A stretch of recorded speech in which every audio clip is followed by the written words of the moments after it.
Okay, so we're not gonna have a regular class, but let's try to learn the best we can. So the story is about Hanukkah. And Hanukkah, if you think about it, at the end, it's a story about a war. We are talking about a war between the Maccabees and the Greeks. And just like we learn about any other war in the Middle East, we also need to learn about the war of the Maccabees in the Middle East. Now, fortunately, we have many, many historical sources to rely on. So we have many information, many details, and a lot of information about the wars of the Maccabees. So we can actually learn quite a lot about the wars, how they happened, what exactly happened before and after the actual wars.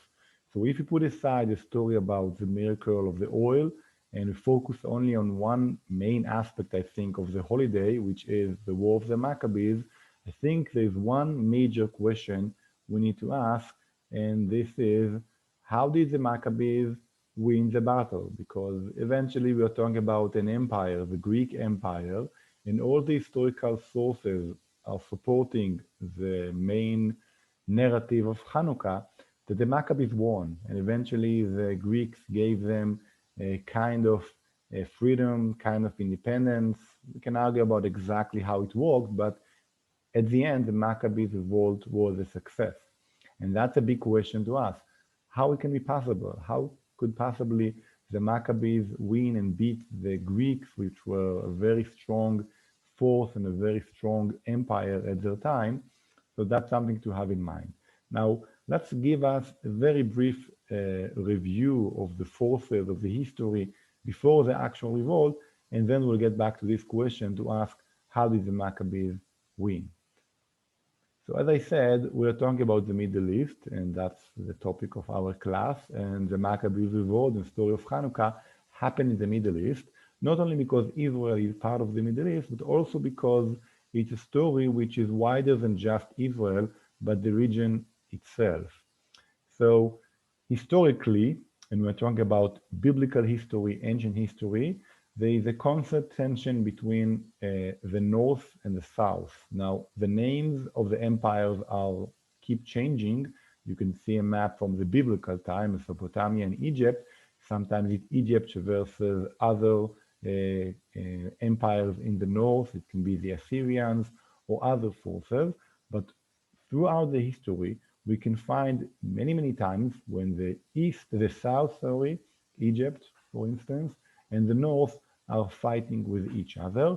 We can speak about Europe or Asia and Africa in the terms of our time, but in the biblical and ancient time, we're talking about constant conflict and war between the forces of the south and the forces of the north. The same also happened in the time of the Maccabees, when we are talking about the days of after the days of Alexander the Great. So we have two groups of eventually Greeks fighting with each other, the south and the north. But again, that's the story of this region. Why it's important to know this? First of all, it can explain many, many stories in the Bible, in Kings, second mainly, but that's for another time. But more importantly, because it can explain why Israel, the land of Israel, this tiny territory, is so important. Because if you control Israel, and we're talking about the ancient time when you cannot travel so safely through the ocean, you can obviously cannot fly, you need the land, you need the territory of Israel to move from the south to the north and backwards. And that's why Israel is, like many Jewish sources claim, is eventually the center of the world. In order to go from the north to the south, from Europe to Africa, and at the end to Asia, you need to go through Israel. And that's why this land was very important. And every time we have a war between the northern empires, and the south, we also have Israel in between, and the war is happening eventually here in Israel. And that is very, very generally speaking, the background to the conflict in Israel. Now, the Maccabees revolt was after the Northern Empire, the Greek Northern Empire, took over the land, but it shows you why it was so important for the Greeks to fight and to fight very harshly against the revolt, because this was a very important territory. They want to make sure they control Israel, they control the gateway to the south. Now, we're talking about the time when, in addition to the fight between the Greeks and the Jews, we have internal conflict within the Jewish community. We are talking about the time of the Hellenistic culture, a very strong influence of the Hellenistic culture, and the Jews were arguing how to deal with the external culture, whether we should adopt the culture, whether we should accept it or not, whether we should fight against it, to not accept any type of influence from the external culture. We can find the influence in many different aspects of life. We can see Greek sports, for example, in Jerusalem, in other places. We can find Greek names which got into the Jewish tradition, the Jewish culture. And there was a big conflict between groups of Jews who adopted the Hellenistic culture, and some of them even forgot about the Jewish culture and took the Hellenistic culture instead of following the Jewish tradition. And we have the zealot, we have the people, the traditional people, among them the Maccabees, which fought against this attempt to bring over the Hellenistic culture, and they fought to keep the original Jewish tradition. Now, this conflict was happening in the background of the Maccabees revolt, but it was very important because when the Maccabees revolt had started, there was also kind of a civil war. Some of the Jews who followed the Hellenistic culture were supporting the Greeks, and some of them even fought with them. So it was a fight between the Jews and the Greeks, but in the background, and sometimes more than just in the background, in the battlefield, we also have a war between Jews and fellow Jews. So that's also something to have in mind when we speak about the story of Hanukkah. And eventually, we need to know that this is a story about religious and national revolt. So the Maccabees fought, and we have the story of Hanukkah in the temple and the menorah and all these aspects, but also it's a fight for the freedom, for a national freedom.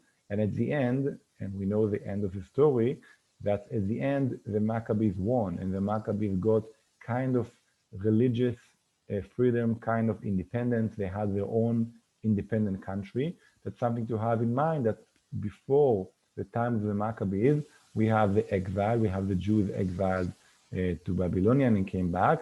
But after the time of the Maccabees, the only time after the Maccabee revolt, when the Jews had their own independent country, is 1948, when Israel was established. So there's a very important and strong link between the Zionist movement and the establishment of Israel and the Maccabees revolt. We will explore more about this connection in our class on Wednesday. So the story of Hanukkah is both a story about Jewish religious traditional fight for the religious freedom, but also it is war for the freedom of the people, for an independent nation. It's a national and religious revolt.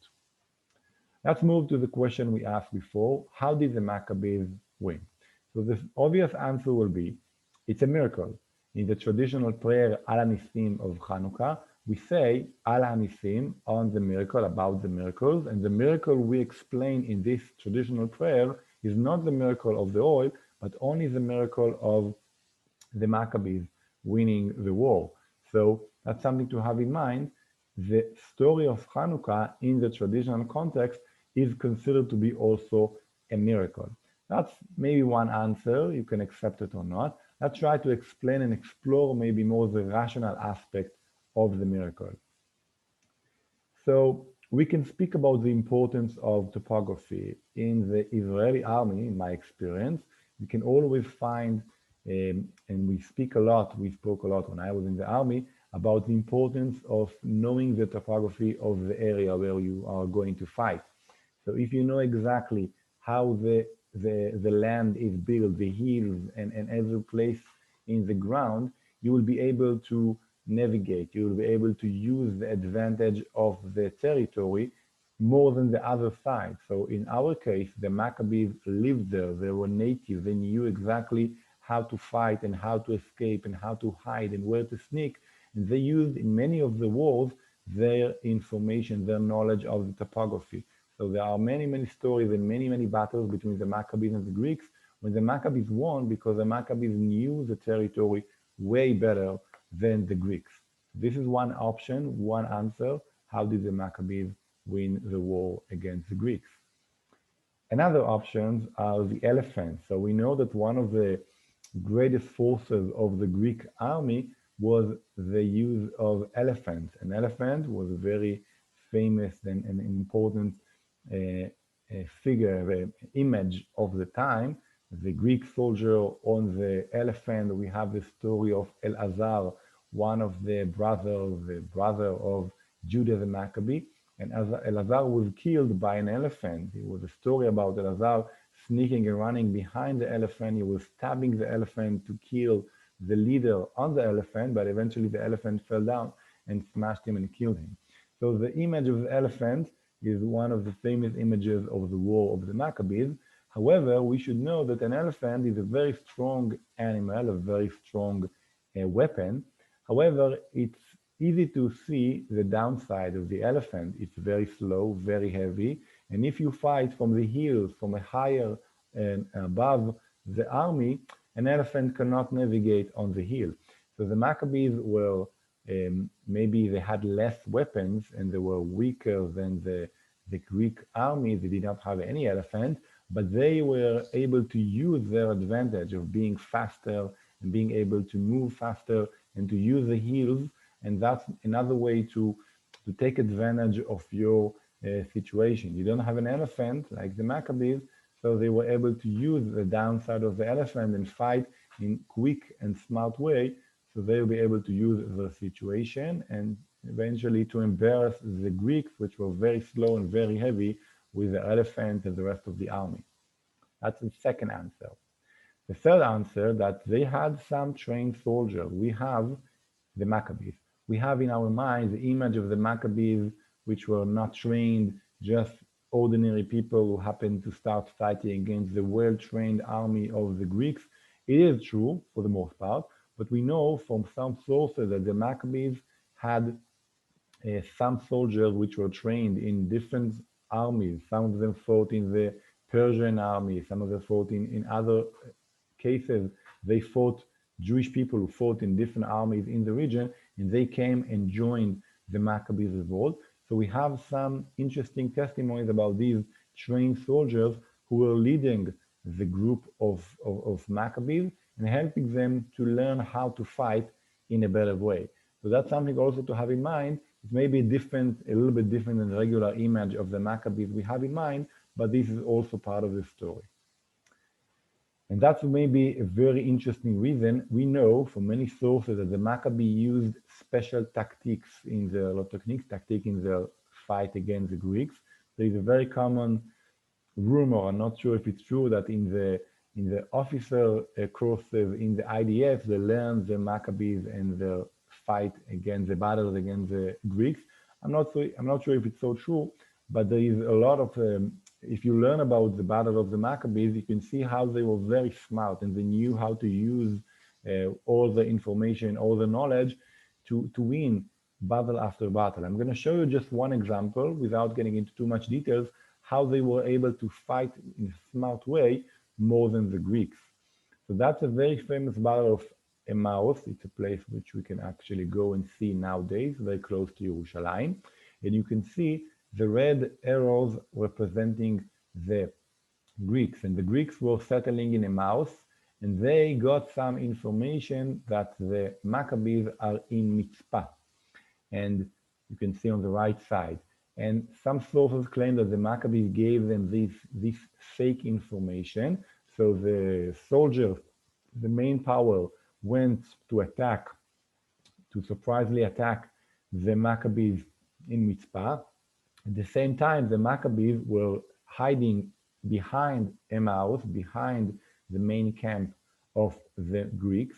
And when the Greeks were going to attack the Maccabees came, as we said, they were faster than the Greeks. They did not have elephants, so they can run on the hills. So the Maccabees came behind them and attacked Emmaus, attacked the camp of the Greeks. And when the Greeks looked back, they saw their camp is on fire. That was a big shock for them.